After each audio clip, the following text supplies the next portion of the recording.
Welcome, everybody. It's your boy, the Versace Stoner, with another episode of VSW.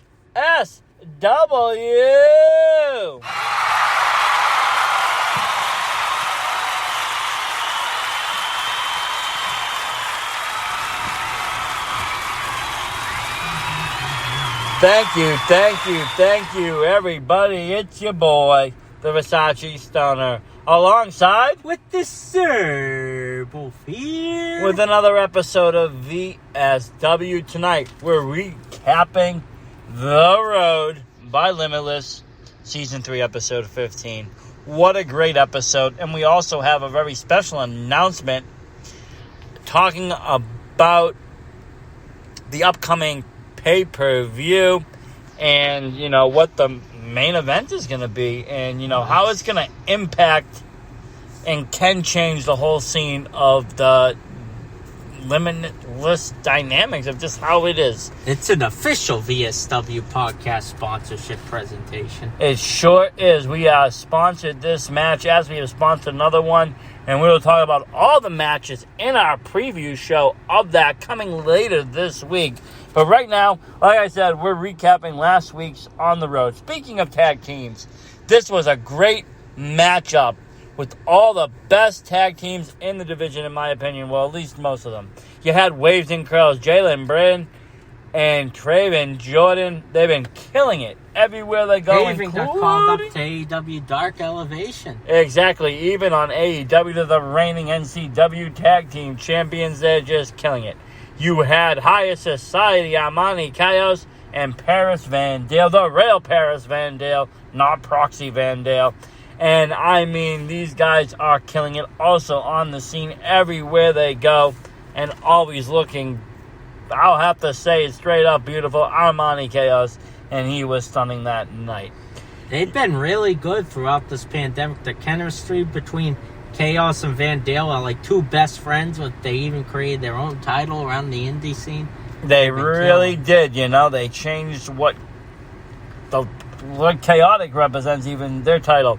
They have done great work on the independent scene. Love them. One of my favorites. Speaking of favorites and one of the best, you got the Prestige also in this match. BRG and Channing Thomas, two of the best on the scene. No matter where you watch them, they always put on a show. Isn't that right to say, Wolf? Between The Natural and Ryan Gosling, you can't go wrong. And they hate the fans, and it's hilarious. It is. I love the way that BRG bickers back and forth with the fans. Thomas just loves to piss people off, and BRG's such an excessive whiner. It's so funny. He is, but he has the best smile in wrestling, that Channing Thomas. And I have to say, I'm a big fan of them as well. And, speaking of, our announcement, this will go with it. These are three great tag teams in the division. And it was, the Prestige, BRG, and Channing Thomas taking the victory over these other teams. What a victory for them. Absolutely. And speaking of impressive victories, let's talk about another great matchup that took place. You had Jesse Nolan facing Blade Bandit. I've become a real fan of Jesse Nolan in the last 6 months between what I've seen, in the different promotions that I've watched. And I have to say, she's a really good wrestler. I don't know if you've seen a lot of her, Disabled Wolf. But I have seen her in NCW. She's been doing really good there with those suplexes and everything. She's a great wrestler, and she proved it on the road, taking the victory over Blade Bandit. And, very impressive victory for her. And, she's only going to get better and better, especially on the road. That's where I feel like wrestlers learn, grow, and really succeed is on the road. You may start there and not know. You might start there and be nothing. And on the end of it, you might walk out world champion. You never know what can happen on the road. The thing is, I love about the road the most, not only the storylines they do, but it brings the low and higher tier guys in indie promotion, someone that's low experience or highly experienced. They bring them together to make these great storylines. And every match, even a little match in the middle of the cards, feels like must-see TV. It really does. Really, really it does. You know, and it was Jessie Nolan with the victory, like I said. And, you know, it's going to be great to see where she goes in this women's division. You know, you got a lot of top talent women in the division. You got Davey Ann, you got Becca, you got Ava Everett, you know. What's next for Jessie Nolan? Who knows, you know, but only the stars. Also, we had a 3-way contest with Larry, Billy Avery, and Kennedy Copeland. You know, I admit I'm new to all these guys. I really, you know, didn't know much going into them. But Kennedy Copeland has really impressed me the most, Versace. Did he impress you the most? You know, I think so too. Like I said, I want to see more of all these guys after watching this match. I knew going into it I wasn't going to know much. And like I said, She's been awesome. I said I love watching matches where I don't know. Sometimes when I don't know any of the superstars, because it's a fresh eyes, fresh point of view. My first glimpse at Kennedy Copeland was at the Women's Revolution Beyond wrestling show a few weeks ago that we covered, Versace. Yeah. Like, she looked really amazing, actually. She has some kind of punkish edge to her, and it's showing in her wrestling skills. Almost kind of like a video game character. Like kind of like a young Becky Lynch, would you say, huh? A little bit. More like a Ruby Riott. Ruby Riott kind of character, yeah. You know, and it was a great 3-way match. But she actually lost to Jody Threat with a Wild Child trying to compete in that hardcore style for women's wrestling. Well, Jody Threat is nothing to be played with. And she lost in this match as well. As well did Billy Avery to Larry. Larry taking the victory. And what a victory it was. You know, what a matchup this was that night. You know, probably one of my favorites of that night. And you had the main event with the main attraction. John Alba, baby. And Mac Daniels, you know, taking on Adam Booker. Booker coming off this high-flying main story match with HC Baby. Has to go one-on-one with Mac Daniels, the main attraction. He does. And, you know, finally, I think Mac Daniels got what he wanted. He got he got the main event. He's been bitching and moaning and complaining, and fucking Alba's been complaining. They want the main event. They want it. He's the man. He's the guy. He's the best. Alba, I think, is trying to use Mac Daniels and the newly formed with the Prestige to take over the reins from Mr. Randy Carver himself and bring in his Emmy Award-winning personality to South Beach in Florida. Could happen. I don't know. All I know is this. At the end of the day, Adam Booker defeated Mac Daniels, and Mac Daniels, you know, just put on a better performance. He should have. You know, he came up a little short there. I don't know, John Alba, about your boy. I'm sorry. I just don't know if he's ready yet, you know, to be in the main event. You know, maybe he's better off in the pre-show against Love God. You know, he barely won that match. Barely. Really? You know, and he gets this match, and he basically butchered it. I don't know what to tell you there, you know. Speaking of things, though, I do want to go over some more results I do have that came in. It is from the Limitless Dojo Studio Showcase that happened on 5/28. It happened the day after my birthday. I didn't get to go out there, but, you know, the Limitless Dojo Showcase has been a great thing. From what I've been told, what I heard, it's a little bit out of our range because it goes further into Maine. I think it's like a 4 to 5 hour It's a drive 4 to 5 hour ride compared to the 2 to 3 hour ride that the regular Limitless shows run on. That's why we haven't gone to the dojo yet. We will get there. We'll just make sure we have a hotel for the day because you know I am not going to want to drive that way. But there were some great matches. I mean, you had AC Romero defeating Dave Dyer. You had Alec Price defeating Mayumi Jay Lee. You had Vinny Moon defeating Sebastian Braun. You had Adam Booker defeating Jeremiah Richter with Harrison Davis III. You had Brian Malonis defeating Mac Daniels. So another loss for Mac Daniels there. You know, every time he's had to, I guess, perform on the Albert higher. Talks about him. He talks about him like he's the next MJF or something. Yeah, like he's like, the next Rock. I don't think so. I mean, I just don't see it. I don't know. Maybe he has to go back to training camp. I don't know, John Alba. I don't know what you got to do Or with John your boy. Van Vliet. Oh, well, maybe if Van Vliet was to take over, maybe he would have more success. I don't know, Disable Wolf. I really don't. But you know what?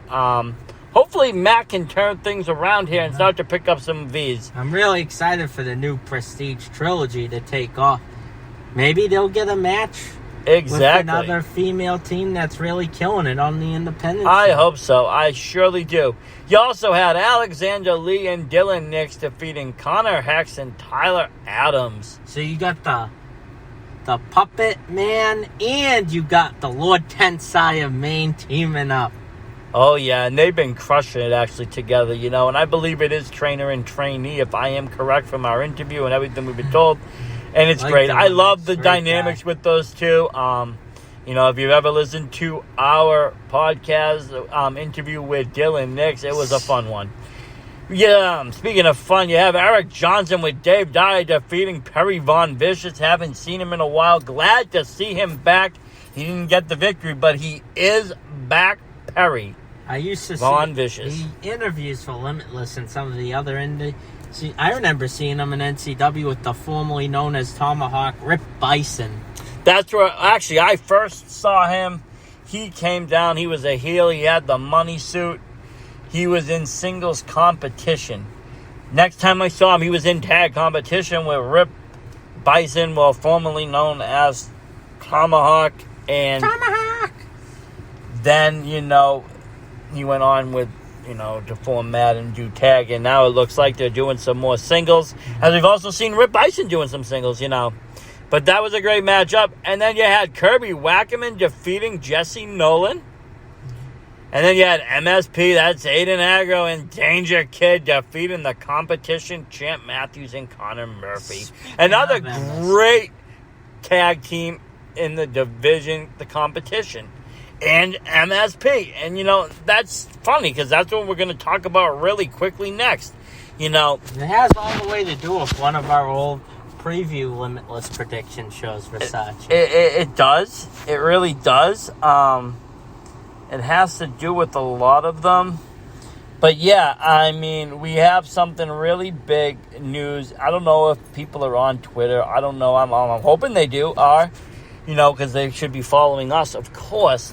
But if you are following these guys, if you follow Limitless, if you follow, Danger Kid or, Daniel Aiden, Garcia. or Garcia, Blackwood, any of these guys, any of the Limitless superstars, you've been seeing some talk, from Danger Kid mostly about how the tag division has been overseen in Limitless and just keeps getting, pushed aside. And, everything's on Garcia, the reigning world champion. They've been promoting him from other shows, even Limitless. And it hasn't sat well with Danger Kid, one of the pinnacle people of a tag division. When you think of tag team in Maine, you think of him and Aiden. I think of that when I think of tag teams worldwide. I think of people like MSP or Middlesex Express or, Detox, Dirt City Murder Crew. These are the people that I think of, when I think of tag teams. But MSP is right at the top of this, okay? And, he's been pushing it. And, I think finally Limitless had caved in. And they gave them this match. For Fortune Favors the Bold. That's going to be VSW featured sponsored match. This is a VSW podcast sponsored match, and this will be Sunday, June 13th, starting at 7 p.m. on IWTV. You have MSP versus the reigning champion, Daniel Garcia and Kevin Blackwood. You may have seen them on AEW themselves tagging up. I don't know if they're having a name. I polled some people. This is what was said to me today about when I asked what is the name of this tag team. I was just joking around, talking about, about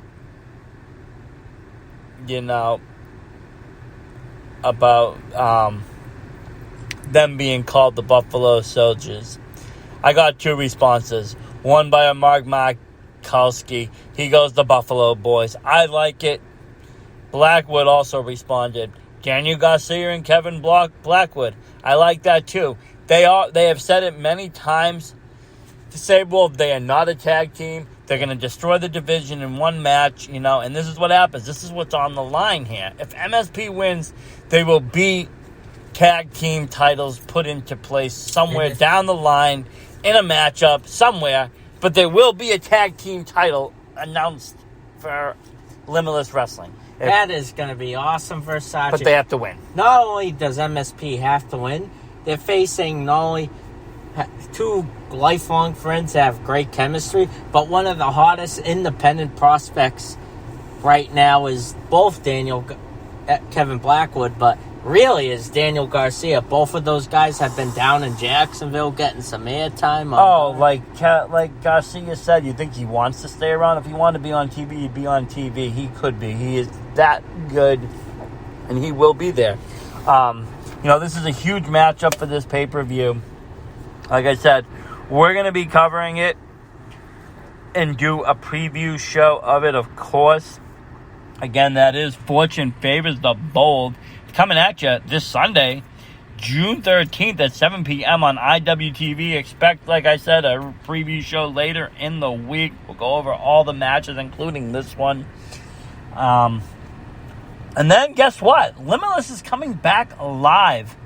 That's right, live. Patience is a virtue, Versace. Yes, it is. And we don't know anything about that card, nor will we till we get there. We will do a full recap of that show, though.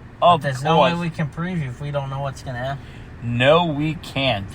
But yes, so what a week on the road. We can't wait for next week's road. Check out later on tomorrow morning. I should have the preview up of what's to take place on tomorrow night, Limitless the Road. But this was on episode 15. I thank you, everybody, for listening in. It's been a pleasure. The Versace Stoner out. And Disable Felt.